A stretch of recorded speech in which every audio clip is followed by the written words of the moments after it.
Welcome to Business Class. I'm Steve Ekstrom from Learn Tourism, a nonprofit academy dedicated to advancing the tourism industry through innovative training and sustainable practices. Our mission? To empower travel professionals and communities with the knowledge they need to create meaningful, authentic, and sustainable tourism experiences. Ready to join us on this journey? Visit learntourism.org and start making a difference today.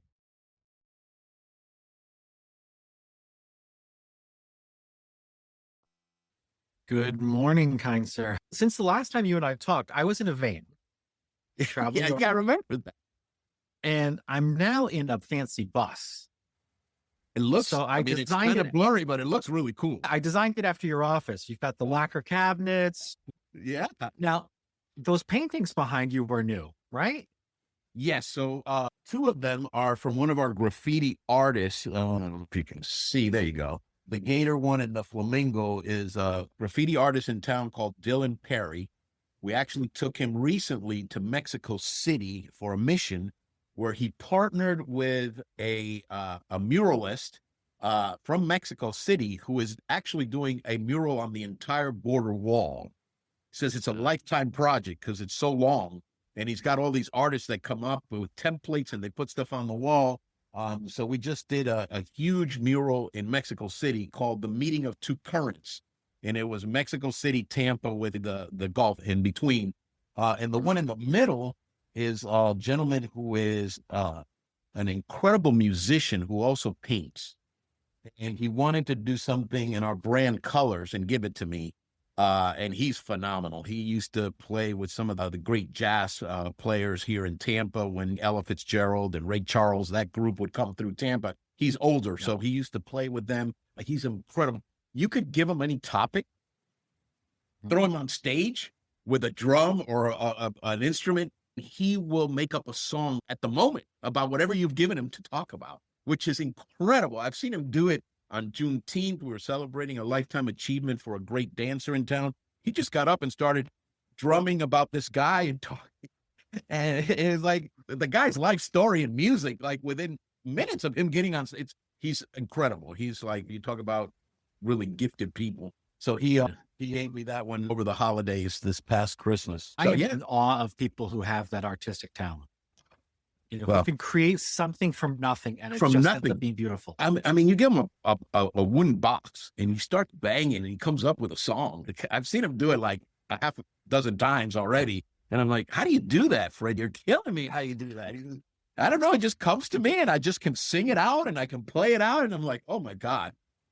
It's a gift. It's a a gift. I did a TED talk with him and he did the same thing. He got on stage and he just started doing it. I'm like, you're killing me, man. You're just too much. You're too much. Santiago Corrada, the president and CEO with Visit Tampa Bay, been in the seat here with this great team for almost 13 years, just in a few weeks here. We last talked about 4 years ago. Yeah. What has changed most in those 4 years? Well, we change every day around here. I mean, we bring in people a year later and they say, wow, that wasn't there. This wasn't here. You know, when we talked, we were about the brand and, you know, a treasure awaits and, you know, a treasure worth discovering, unlock Tampa Bay. I think we've been unlocked. I think people now understand a little bit about Tampa, know where we are, what we're all about. And there's an incredible amount of interest. A couple of years ago, Time Magazine named Tampa one of the 50 greatest places on earth. And there weren't that many in the U.S. None were cities. So it was a city. Think Grand Canyon, think some of these natural attributes that great places have that were mentioned. The city of Tampa was one of the greatest places on earth a few years ago. So I think we've done a very decent job of promoting, marketing, creating an image, a brand that resonates. That interest is not just about tourism. We are infrastructure, obviously transportation, transit are a major headache for lots of big cities in the country. And that's something we're grappling with and continue to grapple with. But as far as the economic impact of what we've done, the brand recognition, there was an article in Forbes a few years ago, and it was interesting. The New York Times, it was a big periodical that said, you know, what's happened in Tampa? And it was all about Tampa. And they said two real things have really moved the city forward. And that's been private investment. And the second was marketing. And we're the marketers, right? We're the ones who talk about this place. So it was nice that someone was picking up that you need to market a place. And I've always said it, you could be the greatest place on earth. No one knows who you are. It doesn't matter because no one really understands. So this notion of build it and they will come, I always say, build it, market it, and they might come. Not you build it and they will come. So I think we're way past where we were 4 years ago. We've seen major development here with Water Street, downtown, Midtown, Gasworks. Everywhere you look, there's a crane. We have a Pendry under construction, a hotel under construction. The biggest tower in Tampa, One Tampa, is under construction. So there's a lot going on here, which is exciting to see. What's changed in your marketing approach from sticking with a brand that was working and is going to work to now being in a place where it is working? It has worked. It's being creative with the brand, right? We have a number of different campaigns, but they're always under the Unlock Tampa Bay Treasure Awaits. For example, just this summer, we did a campaign with dog influencers. A lot of us love dogs. I got 2 of them. We travel with our dogs. We spoil our dogs. So we did the Doggone Days of Summer, Visit Tampa Bay. And so we had these dog influencers all over town talking about all the dog-friendly places we have. So it's still the Unlock Tampa Bay, Visit Tampa Bay, but the campaign appeals to a different audience, but still under that same umbrella. So we'll never change the logo. We'll never change the brand colors, but our campaigns will be different. We just launched a major campaign after doing some research that people's attitudes and perceptions of Tampa before a visit and after a visit were dramatically different. So our newest campaign is, go and you'll know the real Tampa, right? Because we index things like peaceful and stress-free and adventurous and dynamic. People have a different perception of Tampa before they came here. But after they left, those indexes were off the chart. And so this notion of this play on go and you'll know and the calls to action have really been cool to see people, how it appeals to people. There's a slight shift in what you're marketing and what you're presenting from the city as a whole to a collection of experiences, a collection of neighborhoods, a collection of small moments and engagements. Absolutely. You're absolutely right. And it continues to work well for us. I can't tell you our numbers. I just looked at our average occupancy for the month of February was 82.5% occupancy countywide. When you put that in layman's terms, over 8 out of every 10 rooms were occupied every day in February in Hillsborough County, Florida. And some days over 90+%. So those numbers are higher. We've seen Marches even higher than that. So when you look at that, the success of that, and you look at groups that are booking with us because they want to be here and are willing to wait because we have no space to 2038. The Tampa thing is phenomenal. The Tampa thing is a success story that I think is worth telling. What's keeping you up at night? At my age, you sleep pretty soundly. I can tell you that the mental fatigue of the day and that it's lights out, right? 9 p.m. it's lights out. You may wake up in the middle of the night and try to push some things out of your mind. The things that really keep me up at night are things that I can't control, and how you then flex to those things you can't control, right? Geopolitical things, economic things, Mother Nature, right? It's about preparation, but I go back to 2020, who predicted COVID and who predicted how to react to COVID? It hit us. It was a blindside. February of 2020, our occupancy was like it is now, almost 90%, 80s, right? March, we dropped to 50. April, we dropped down to 23%. Who was prepared for that, right? Who was prepared for a storm to take an immediate right turn or a left turn and devastate your infrastructure?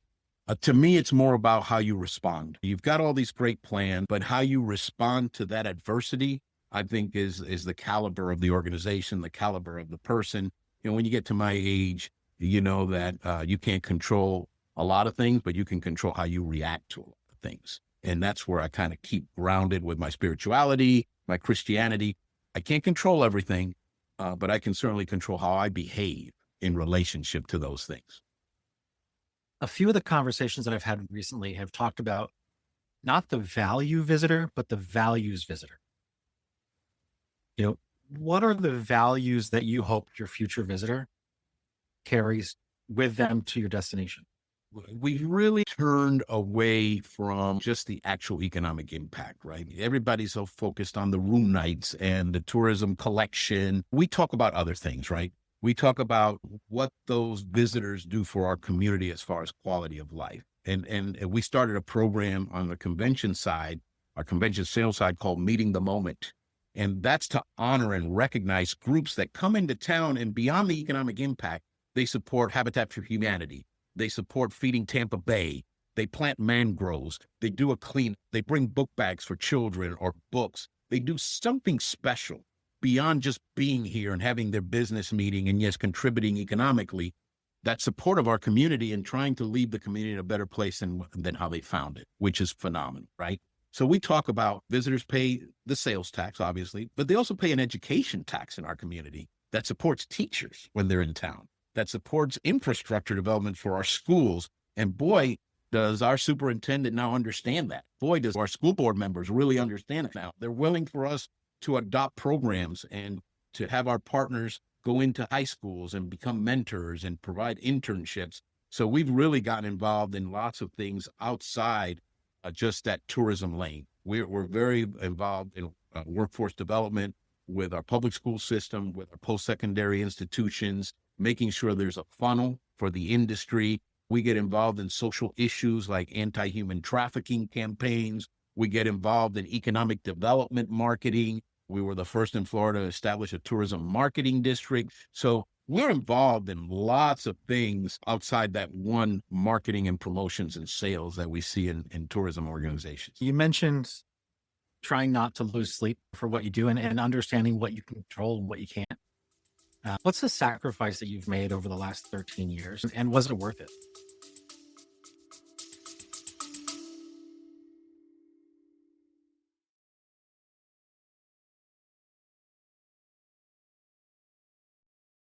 Before we dive back in, a quick word from our sponsor, Learn Tourism, the nonprofit academy, where we're dedicated to transforming the tourism industry with 4 key services: our cutting edge learning experience platform, which offers robust analytics and seamless updates; our custom course development, which ensures tailored learning solutions; subject matter experts who provide deep insights and valuable knowledge; and of course, our engaging speakers who are here to inspire and educate with impactful presentations. Discover how we can elevate your tourism education at learntourism.org.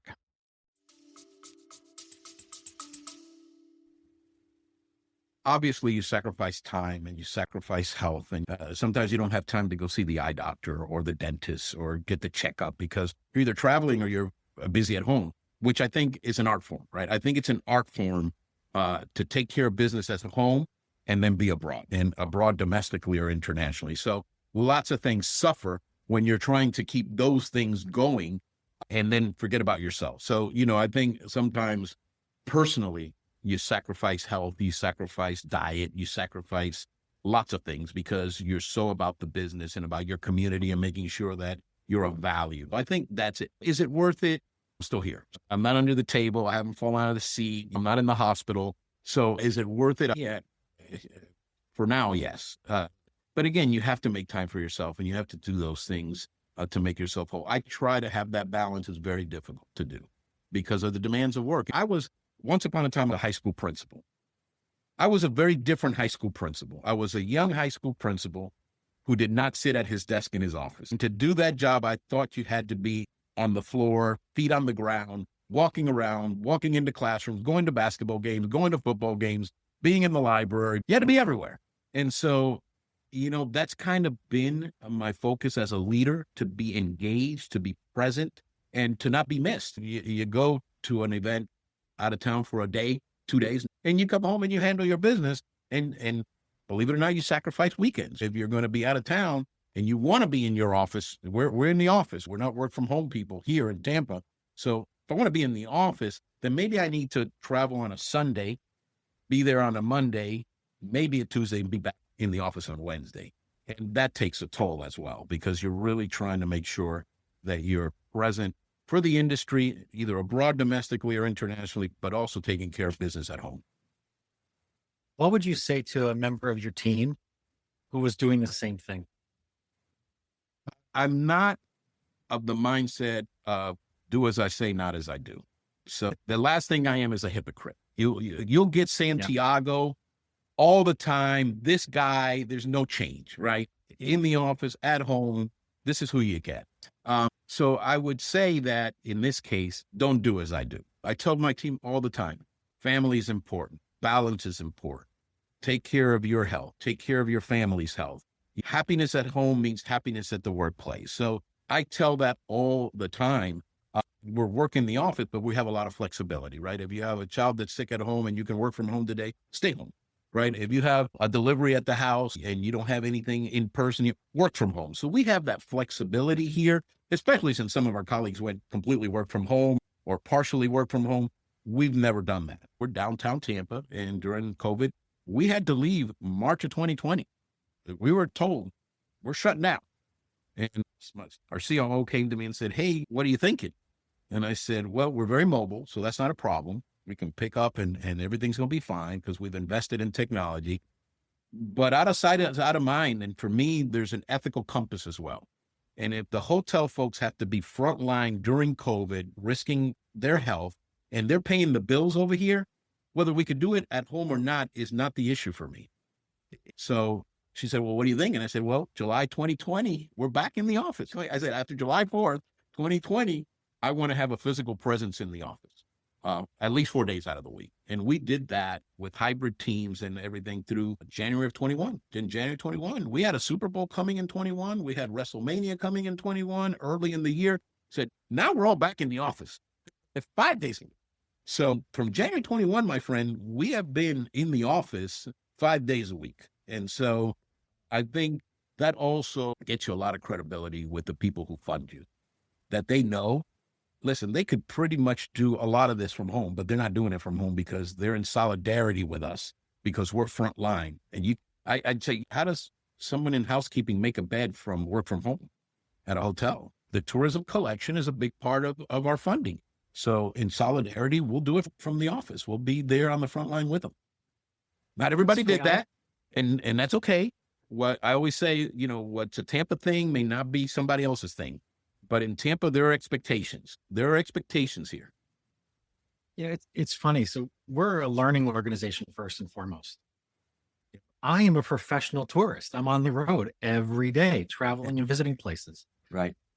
Our staff gets learncation days where they can go and learn something and take a class and go study something. If they want to take a certification program, they can go and do it and we'll pay for it. You have to embody and espouse those values that you share with your stakeholders.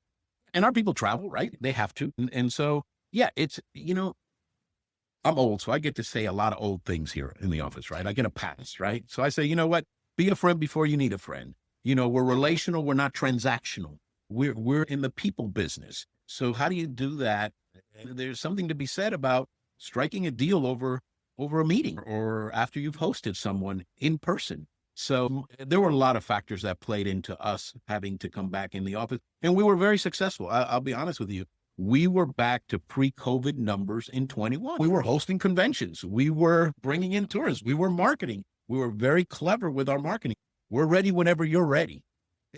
Whenever you're ready, we're ready. And then after that, it was like, it's time.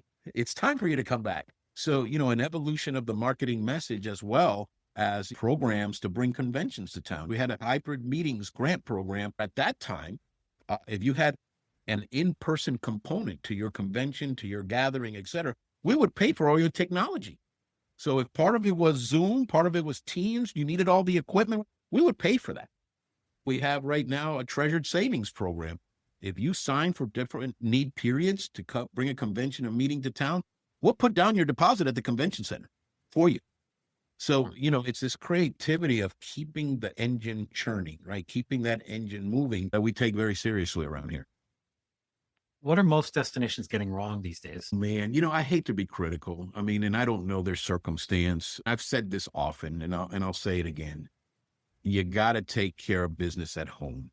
The lure of travel, if you're not here and you don't have a personal relationship with your mayor or your chief of police or your representative at the state level or your senator at the state level because you're in Portland or you're in DC or you're in Toronto or you're in London, things happen at home while you're on the road. And yes, you can get on the phone. It's not the same. It's really not the same. So I would say from a leadership standpoint, we have to figure that out.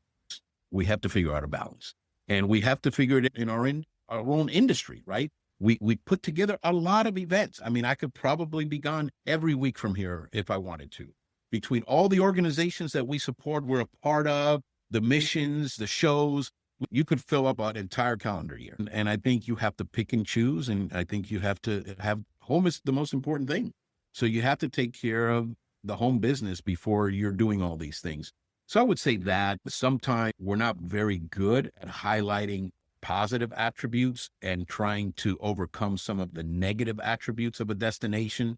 So you see that a lot. It's interesting that you're seeing now some destinations focus on the perception of the destination to lure travelers. And I always say there has to be some truth in advertising, right? So you got to clean up the mess and then talk about why it's a great place to visit.